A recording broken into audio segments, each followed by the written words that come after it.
સુરતના પોણા વિસ્તારમાં આવેલા અંજણા ફાર્મમાં આગ લાગવાની ઘટના સામે આવી છે। જય નારાયણ ખાતા નંબર 38ના લૂમ્સના ખાતામાં અચાનક આગ લાગતા અફરાતફરી મચી હતી। આ ઘટનાની જાણ થતાં જ ફાયર વિભાગની ટીમ તાત્કાલિક સ્થળ પર પહોંચી હતી અને આગ પર કાબુ મેળવવાની કામગીરી હાથ ધરી હતી। સુરતના પોણા વિસ્તારમાં આવેલ અંજણા ફાર્મમાં આગની ઘટના બની છે। અંજણા ફાર્મમાં જય નારાયણ ખાતા નંબર 38ના લૂમ્સના ખાતામાં અચાનક આગ ભભૂકી ઉઠી હતી। આગ લાગતા આસપાસના વિસ્તારોમાં અફરાતફરીનો માહોલ સર્જાયો હતો। આ ઘટનાની જાણ થતાં જ ફાયર વિભાગને કોલ કરવામાં આવ્યો હતો। કોલ મળતા જ ફાયર વિભાગની ટીમ તાત્કાલિક ઘટના સ્થળે પહોંચી હતી અને આગ પર કાબુ મેળવવાની કામગીરી શરૂ કરી હતી। પ્રાથમિક અનુમાન મુજબ શોર્ટ સર્કિટને કારણે આગ લાગી હોવાનું માનવામાં આવી રહ્યું છે। જો કે આગ લાગવાનું ચોક્કસ કારણ હાલ અકબંધ છે।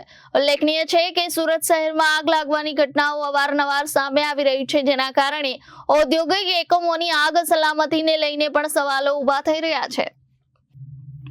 Bureau report, Janadesh news, Surat.